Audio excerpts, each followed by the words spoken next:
Well, let's jump in and talk about death. So I want to begin by kind of reviewing. So the first week, if you remember, I kind of set up why this is of interest to me and some of my history, and then I was left with all kinds of questions about, well, if the Bible teaches this about death, why this, why this? And I think I told you about when I was a student at Harding University, and they were talking about the Sadducees, how they don't believe in an afterlife. And I went, what? That blew me away, right?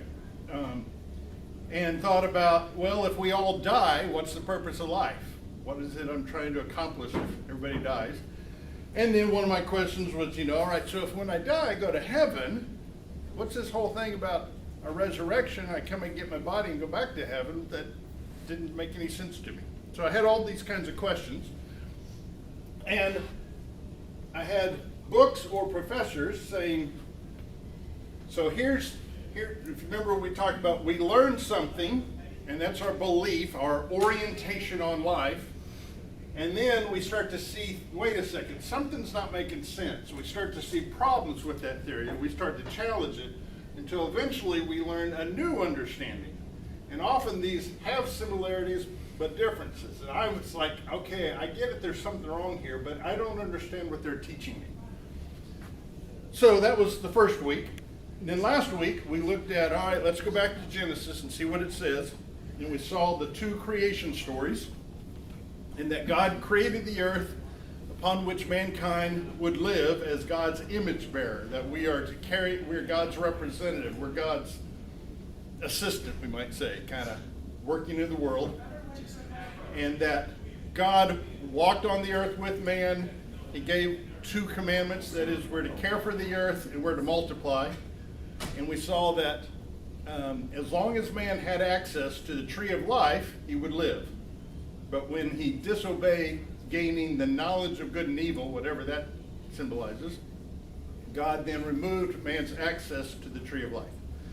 And we talked about how the Greeks believed that the physical world is corrupted and flawed, and it cannot get any better. It's corrupted and flawed at a fundamental level, where the Hebrews said, no, the creation is good at a fundamental level. It's just been polluted, but not, its goodness hasn't gone away.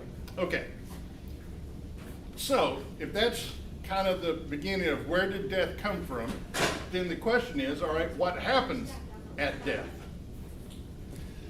And to address that, we've got to address another question, and that is man mortal or immortal?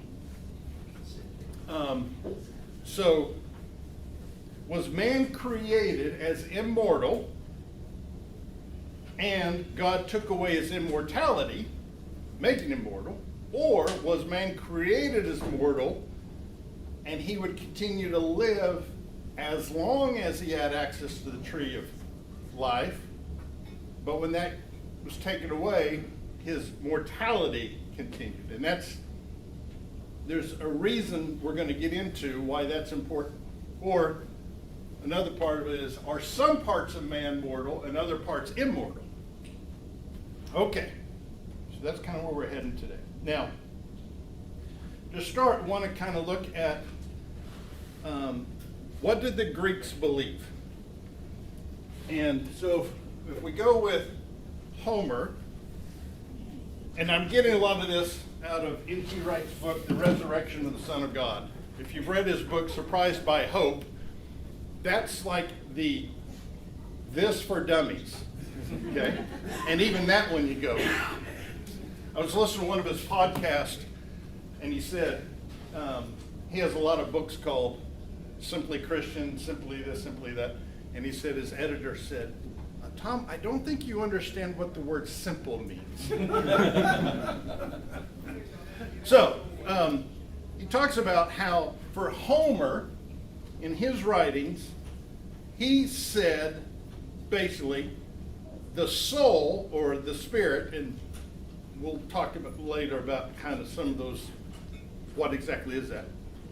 That for Homer, the spirit, when it dies, goes to Hades. And the Hades, in their world, was the underworld where the dead are. And it was ruled by the god Hades, right? So Hades, the god, ruled the place Hades. And when people die, their spirit, their ghost goes there, but they are not fully themselves, and they never will be.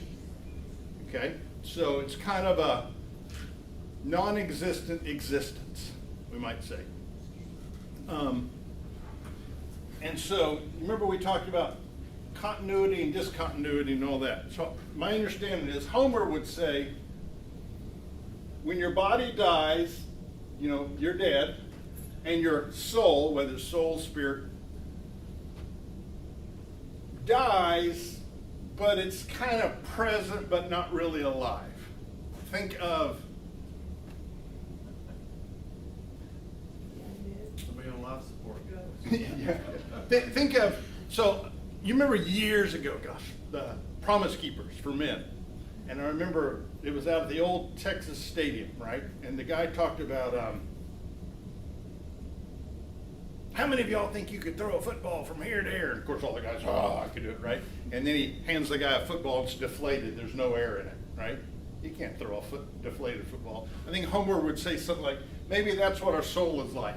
It's there, but it's deflated. It's not doing anything, it's not usable, okay? Okay, and so that was the view, the Greek view, until Plato comes along. And Plato believed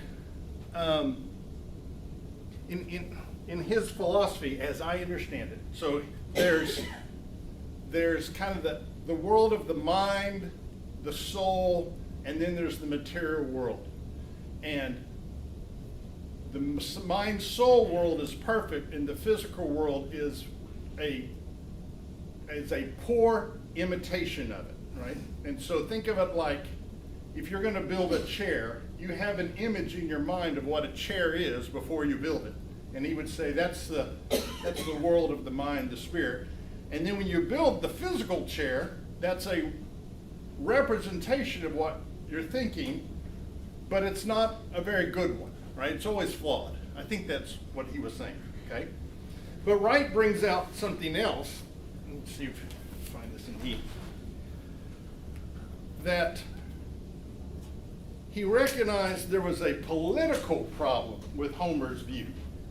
And he says, according to Wright, what he's saying, this is Plato's thinking, how will we ever get people to be good citizens, he asked, to serve in the army, to do their duty to their friends, if their view of the future life is conditioned by epic pictures of gibbering ghosts in a gloomy underworld?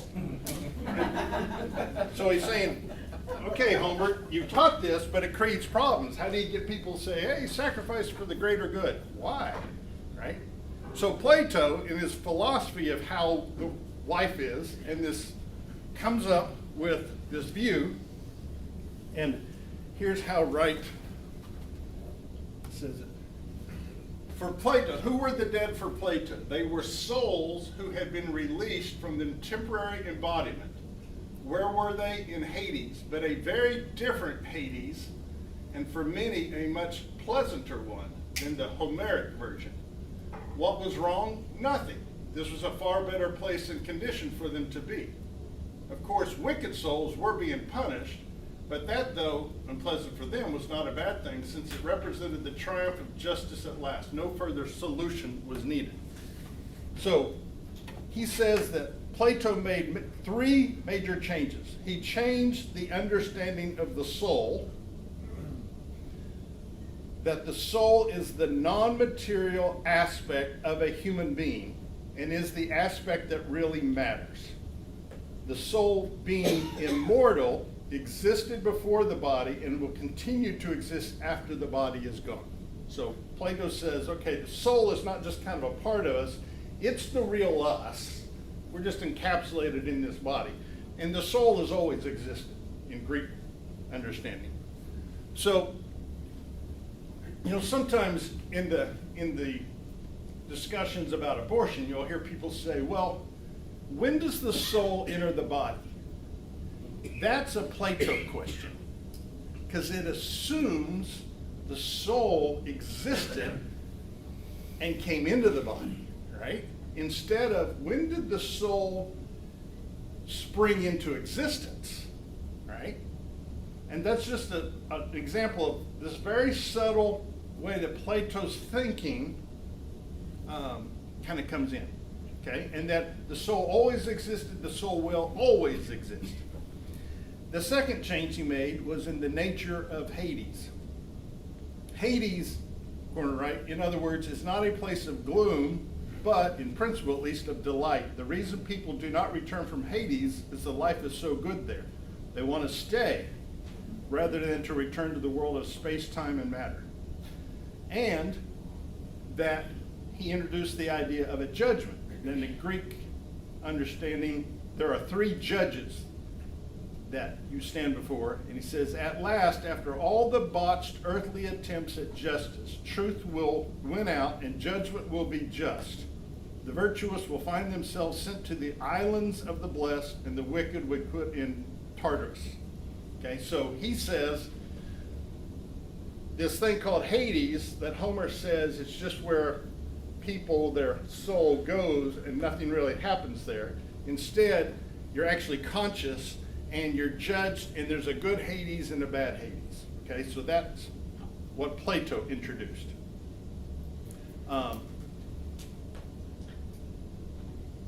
Okay, so let me see here. Plato would be more like this.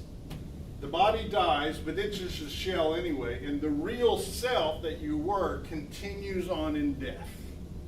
Okay? So that's how Plato viewed it versus Homer. Okay, well why do we care what they said? Well, all of this impacts how we read Scripture. Okay, so now we're going to look at, all right, what did the Israelites believe? And so, I kind of went through and looked at places where it talks about death. And the first one we get, is Cain and Abel. So Cain kills Abel, and the phrase, the Lord says, what have you done? Listen, your brother's blood cries out to me from the ground. Now you are under a curse and driven from the ground which opened its mouth to receive your brother's blood. So that's kind of the euphemism they use for death. The next one that I find is talking about Adam. Just says Adam lived 130 years. He had sons in his own likeness, in his own image. He named him Seth. After Seth was born, lived 800 years altogether. Adam lived a total of 930 years, and then he died. That's just all it says. Doesn't say anything else about him. Okay, he's dead. All right, so then, with Abraham, when God speaks to him, he says, you, however, will go to your ancestors and be in peace and be buried at a good old age. So the idea of the phrase now for death is going to your ancestors, or as he says, gathered to his people. Abraham lived 175 years. Then Abraham breathed his last and died at a good old age, an old man and full of years, and he was gathered to his people. So we start seeing that phrase being used for death, gathered to their people. Okay. Then, yeah. Were you going to comment on what that phrase means? No, tell me. So it's curious because when you look at how starting in Iron Age tombs, we see they're carved into rock, and there's a place where the body is laid and the body decays. Right. And then underneath where the bench is or the stone slab where the body would be, there's normally a pit. And they come back a year later, right, and the body is decayed and all that's left are the bones, and they basically just take the bones and slide them under into the pile underneath, so they are gathered to their fathers because the ancestors' bones are underneath the bench. Right. And we have tons of examples of tombs like that with the bones underneath. So it's literally it's a metaphorical phrase. It really has a literal component to it. Right. Gather the family corpses together. Yes, and they're all piled under the bench. Yeah. Cool. And you say that, think about cemeteries where you see the family plot. It's not, they're still individualized, but kind of that idea of the whole family's buried together. Right. Yeah.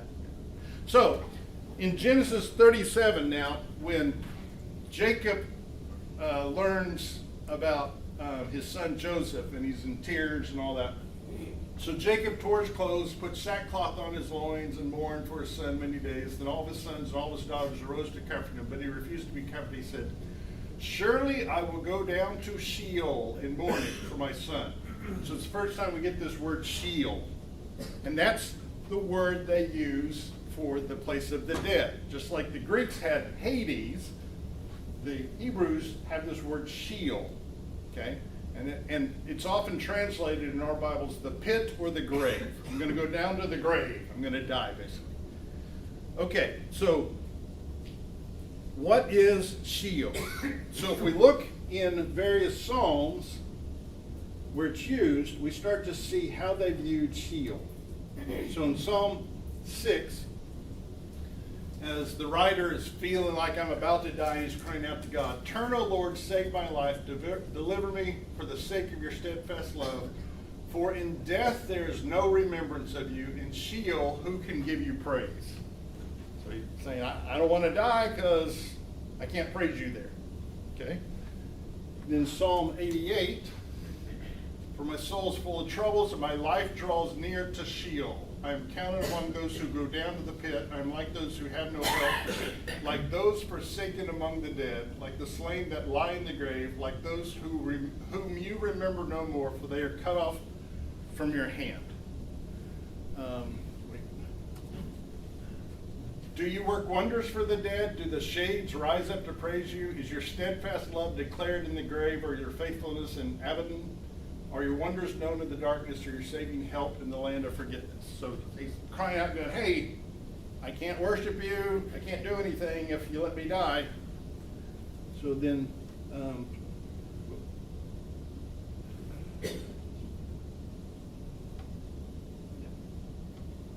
okay, 115. The highest heavens belong to the Lord, but the earth he has given to mankind. It is not the dead who praise the Lord, those who go down to the place of silence. It is we who extol the Lord, both now and forevermore. And then in Isaiah, when Hezekiah is facing death, he says, for the grave, where there was Sheol, cannot praise you. Death cannot sing your praise. Those who go down to the pit cannot hope for your faithfulness. The living, they praise you as I'm doing today. Parents tell their children about your faithfulness. Surely it was for my benefit that I suffered such anguish. In your love, you kept me from the pit of destruction. You have put all my sins behind my back. So, again, Hezekiah is saying, hey, God, I don't want to go there. Nothing happens there. I can't praise you. And then we have the story, remember the story where King Saul, goes to the witch, right? And he wants him to bring up Samuel. And so she does. She kind of tricks her that he's not Saul, he's in disguise. And she brings up Samuel, and Samuel says to Saul, why have you disturbed me by bringing me up? Right? So it's kind of like, hey, I was having a good nap, right? And you disturbed me. And then he says, talking about what's going to happen to him. Furthermore, the Lord will also hand Israel along with you over to the Philistines. So tomorrow you and your sons will be with me. Indeed, the Lord will hand the army of Israel over to the Philistines. So this idea of, again, when we die, according to what they were saying, you just die, right? And there's no consciousness. So it's probably, I would assume, if I asked for a show of hands in this class, we would all raise our hands, so we'll just assume it. How many of you have had that wonderful experience of a colonoscopy? Right? Yes. Right? Well, the first time, I go in, I'm just terrified because I've never been put under. I don't know what's going to happen. Right? And I remember the guy said, enjoy your nap, Mr. Williams. And that's the last thing I heard. Right? Until I heard, Mr. Williams, you need to wake up. And I'm thinking, leave me alone. Right? I just want to sleep. Well, I read an article years ago by a atheist doctor, and it was talking about what happens at death. And he said it's kind of like when you go under anesthesia. Now, this is the atheist view, but I want you to track with me here. That he said, when you're put under, you become an it. All you are is a body. It's functioning, but nobody's home. And that's what he believed happens at death, right? And I thought, that kind of sounds like what they're saying, right? You just go to sleep, and you exist, but you don't exist, right? So that's the imagery I kind of have when I think of what I hear them saying here. Let's see here. Okay, one more. Ecclesiastes 9. So in Ecclesiastes 9 it says, "Go eat your food with gladness and drink your wine with a joyful heart, for God has already approved what you do. Always be clothed in white, and always anoint your head with oil. Enjoy life with your wife, whom you love, all the days of this meaningless life that God has given you under the sun, all your meaningless days. For this is your lot in life, and in your toilsome labor under the sun. Whatever your hand finds to do, do it with all your might. From the realm of the dead, the Sheol, where you are going, there's neither working, nor planning, nor knowledge, nor wisdom." So that was their view, right? When you die, you're dead. There's no conscious afterlife. Years ago, I had a friend in a church I worked with in California. He said, when Jesus raised Lazarus from the dead, do you think Lazarus was mad about that? Well, that's assuming this, we'll get into kind of New Testament / Greek view that when you die, you go off to heaven, and so to be raised back to life, why would you want that? That's terrible, right? But I don't think that's how Mary and Martha thought. They would think our brother died and he's dead, and to come back to life would be a good thing. Right? Now we'll kind of talk about New Testament later down. But again, it's that idea where we read into Scripture our assumptions, and then we're left with these kind of crazy questions. Okay, so if they don't believe in an afterlife, if you remember my question in Harding, so why be good? Okay, well, for them, they understood what a professor I had called simple retribution. You do good, you'll be rewarded in this life. You do bad, you'll be cursed in this life. And that's what God seems to have told them. In Deuteronomy, he says, "These are the commands, decrees, and laws the Lord your God directed me to teach you to observe in the land you are crossing the Jordan to possess, so that you, your children, their children after them, may fear the Lord your God as long as you live by keeping all his decrees and commands that I give you, and so that you may enjoy long life. Hear, Israel, and be careful to obey, so that it may go well with you, and that you may increase greatly in a land flowing with milk and honey, just as the Lord, the God of your ancestors, promised you." And later he says, "See, I am setting before you today a blessing and a curse. The blessing, if you obey the commands of the Lord your God that I'm giving you today. The curse, if you disobey the commands of God, turn from the way that I command you today by following another God." So for them, it was about you obey God so you have a good life on earth. Okay? So here's the key point. The Israelites obeyed God not for reward in the next life. There is no next life. They obeyed God so their lives would be good in this life and only this life. Okay, so I want to hear your thoughts, because I don't know if this is something that Jess and Rob have taught, and y'all went, "Yeah, why are you wasting your time? We've already heard this." Or is this something new, or what questions does it stir up for you? Anything at all that pops up for you?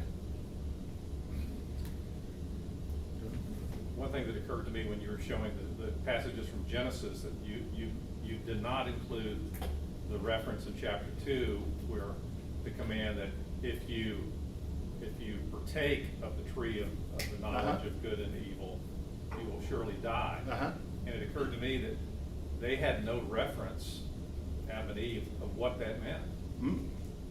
Right? What does die mean? I Right. mean, what does death mean? Right.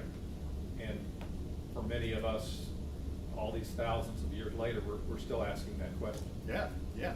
Now, some people suggest that there was death already, just not of humans, not of Adam and Eve. That maybe they were the first who were granted access to the tree of life. Now, I get it, that's kind of a minority view. That kind of addresses that question for some people. Others, no, this is the first instance of death in existence, and right, like, is it a meaningless word, right? What do you mean we'll die? What's that mean? Yeah, I may have gone, what is this thing? We don't know what it means. Good question, yeah.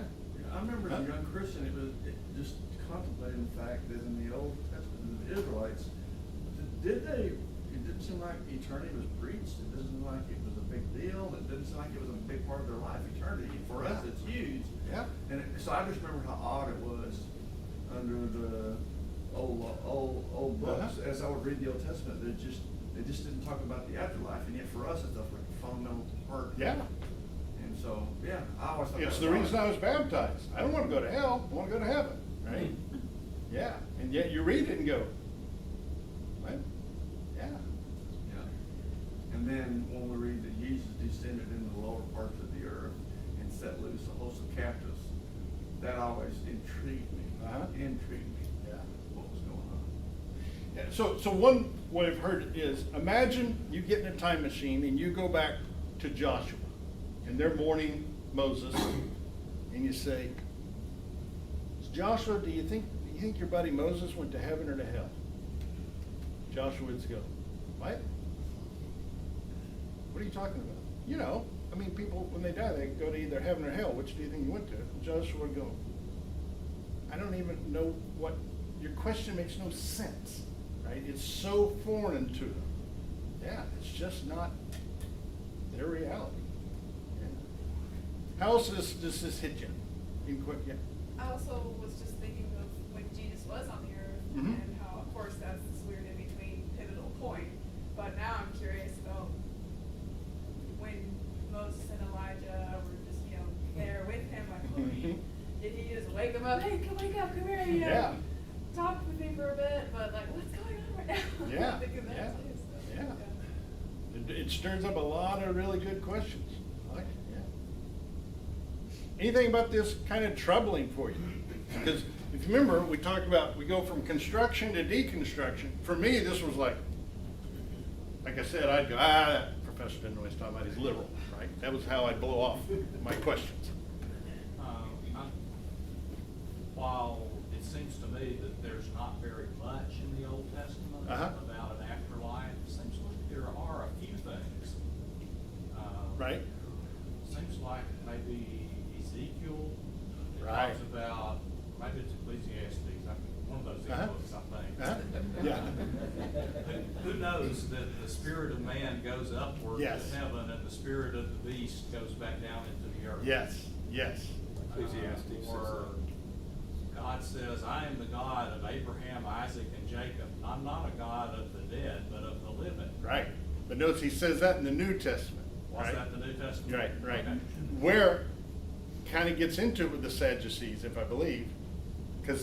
So the reason the Sadducees, their Bible was the first 5 books, the Torah, right?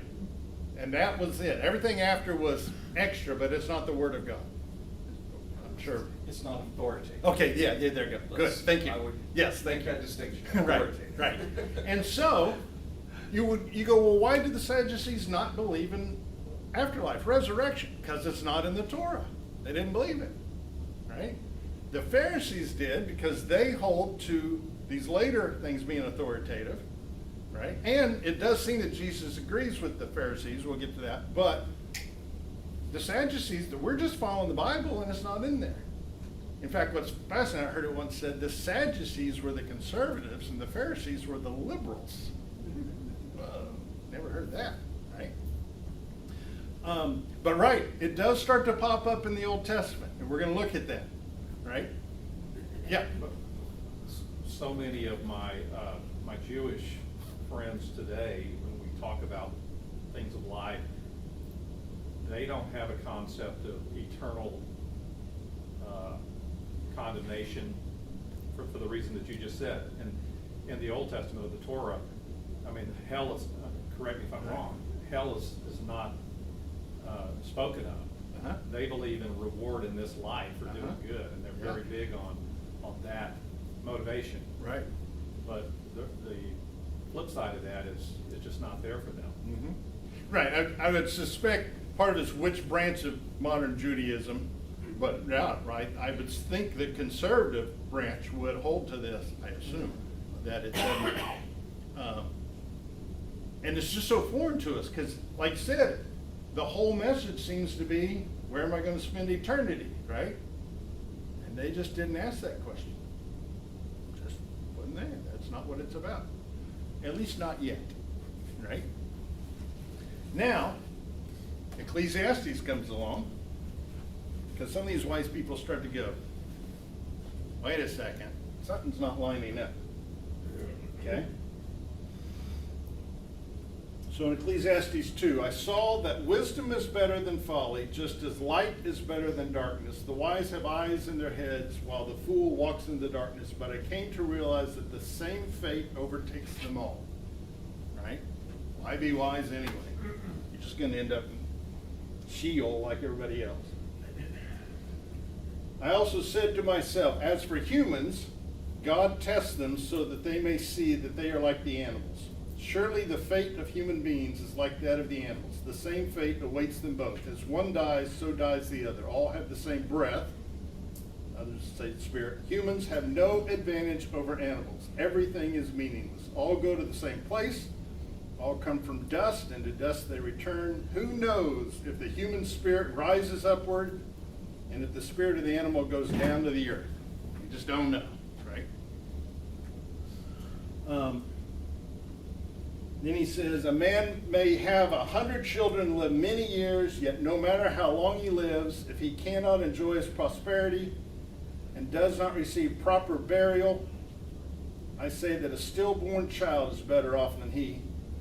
It comes without meaning, it departs in darkness, and in darkness its name is shrouded.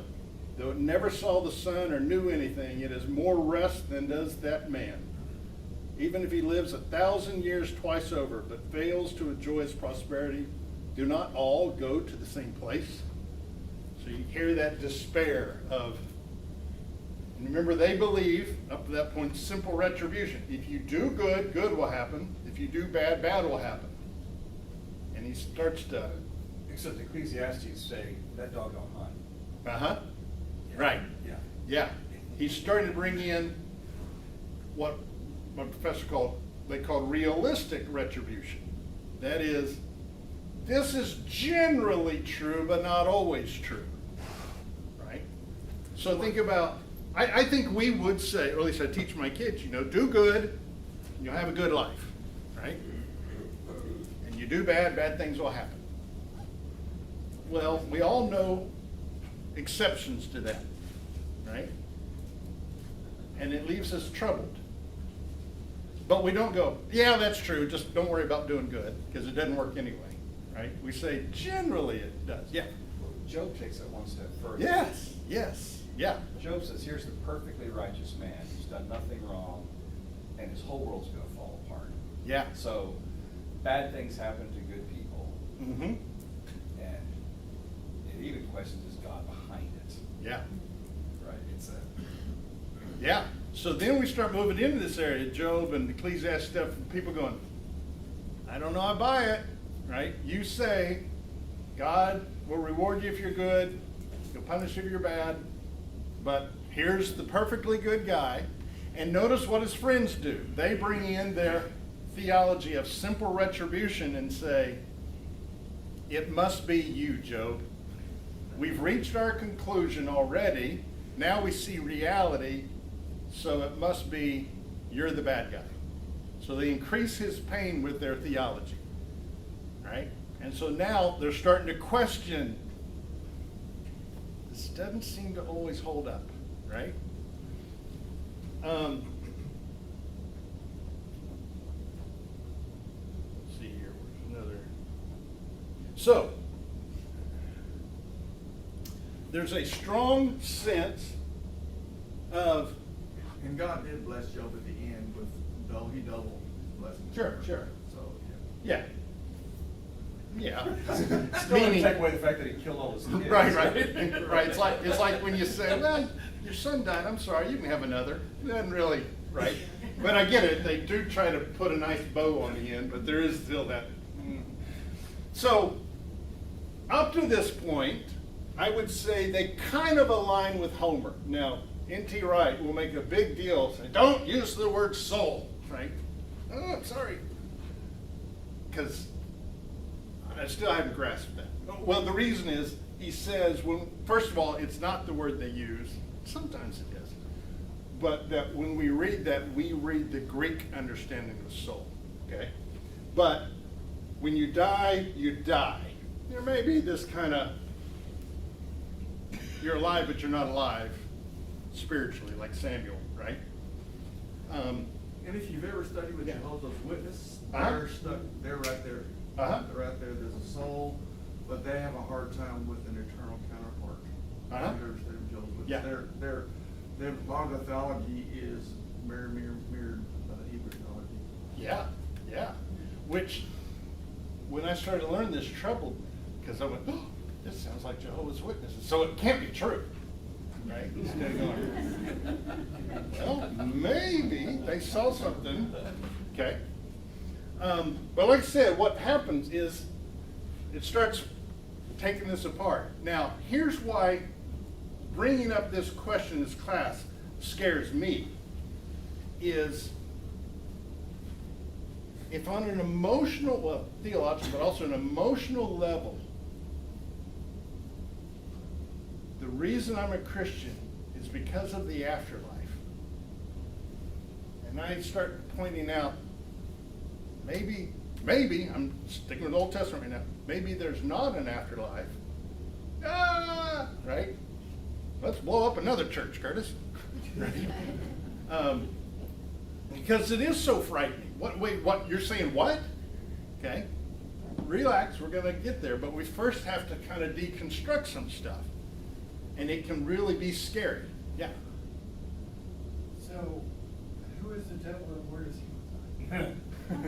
I mean, Rob will be teaching that class.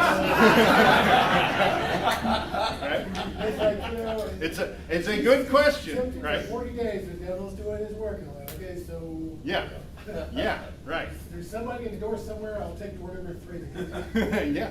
Well, it's a great question. And actually, when I was wrestling with what to include and not include, this connects with so many different things. Like, what is the gospel?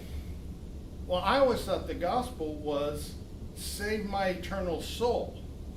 And I'm not discounting that, not in any way discounting. But I'm going, oh, maybe I'm not even understanding the gospel right. In fact, I had a class at Abilene, and I remember going into this class on evangelism. Mark Love was teaching.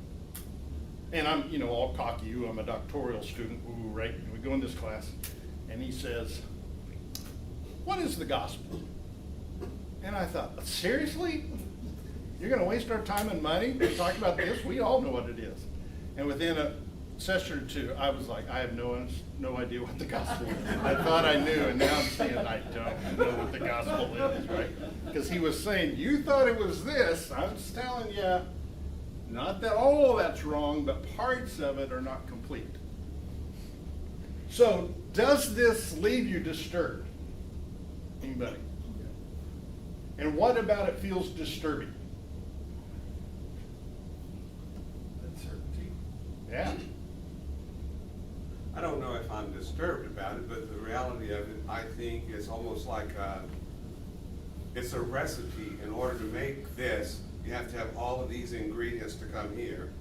So in order to prepare for what are all the pieces, Uh-huh. what are all the parts, I need to have all of the information.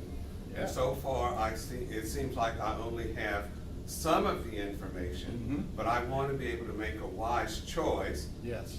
And the wise choice is to do this, but I have to have all of this information Right. before I can actually make the wise choice. Yes. And the question is, are you going to provide me with all of the information that I need to make the wise choice, which includes definitions of ... Yes. I So will- it's not just one little thing. There's a lot of Yeah, pieces and I parts. will to give it. you what I can, but I still have a But that lot was of just- questions. That was the joke. Oh, I know. It got him laughing. Right. But But I- yeah. really, there's a lot to know, and how do I know that you're right and Yeah. that person is not correct? Yes. Because we're all bombarded by different perspectives from many, many people, so who's giving you the? Yes. You know, Great you question. talk about being a good person. What's the measuring stick? Mhm. What's the measuring tool to determine whether or not you're a good person or Yeah, not? yeah. And Great two- questions. Two things Yeah. have changed in my Christianity in the last few years. Number one, the desire for Christ more than eternity. That's an odd thing. Mhm. Yes. It's just like I want my wife more than I want to be married. Yes. Marriage brought us together, but over the years, you want her, as you get closer to her, she's become a part of you. You can't imagine Jesus without her. So one thing that God does over time, I think He attracts us with eternity and avoiding hell. That's an early thing, it works very Yes. well. But over time, the desire for Jesus, it gets huge, and desire to be with Him. Yes. So that's one thing. But the other thing is like in the Hebrew writer, I'm not too disturbed by constructing what the Hebrews thought or what the Greeks thought, because just like when I look at the temple from this side of the cross, we have such a better understanding of the temple than what the Hebrews did, Mhm. because that's the Yeah. shadow. And so same thing, but when Yeah. I take stuff like this, I'm already looking at it from this side of the cross, what my Lord's taught me.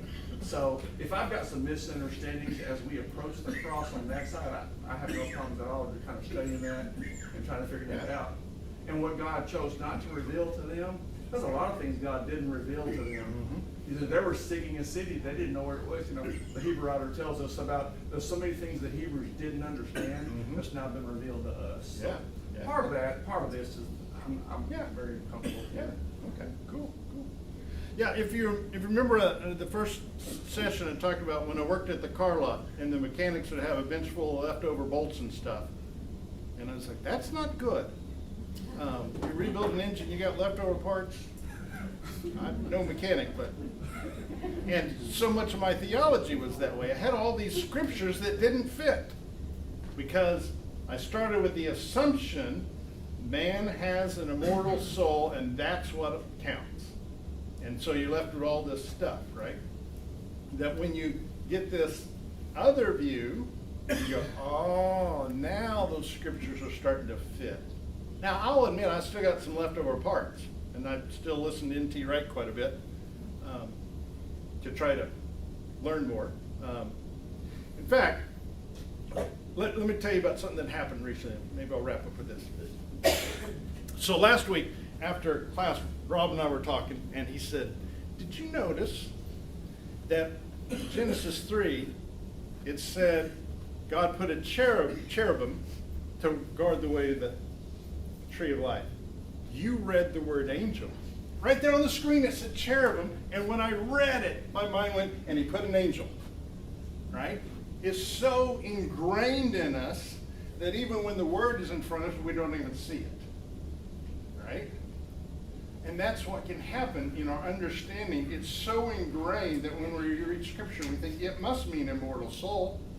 We don't think because Plato taught us that, but it got passed down. Okay, so this week, I'm going for a walk, and I'm listening to an N.T. Wright thing.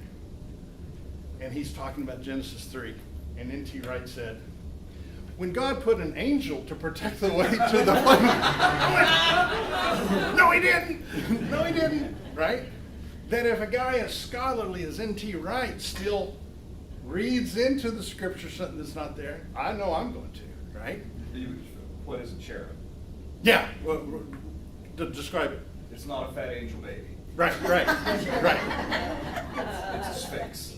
Yeah, it's a different creature entirely, right? Like the angel of death in the last play. Yeah. Bible never mentions an angel. But it's so fascinating that I could read the word on the screen and transpose in, right? So here's an analogy I thought of. I hope this works. Think of old Polaroids or Kodak pictures and you go get it printed, right? Versus digital. You have the paper and you have the image that's on the paper. Okay? And I think Homer would say, when the paper disintegrates, so does the image. It no longer exists. Now you might be able to kind of see bits of it, right? Where Plato would think digitally, right?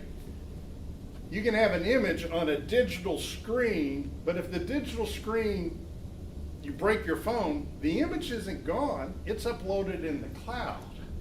So it still exists. And so the image lasts forever in spite of the material stuff, right? There is no cloud. And the Israelites would have said, what cloud are you talking about, right? Right? Yeah, when the data center goes down, it's all over. Yes, right, right? Yeah. So, I want you just to wrestle with that. Now, okay, so next week, I'm out, and my understanding is nobody's available. And so what I'm going to do this week is I am going to video me teaching this.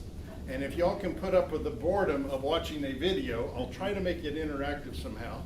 We'll do that for next week's lesson, okay? I'm going to be in Florida. I had a client this week, and he just got back from a trip to Florida, to the beach we're going to. And he starts telling me, hey, man, you wouldn't believe these sharks I saw. And he starts telling the story. I don't know if you heard about all the shark attacks. And then it's like, how did you deal with that? I'm thinking, call Karen, we're not going. All right, so go enjoy this life, right? And we'll talk about the next one later. You're teaching a class on death, so don't be afraid.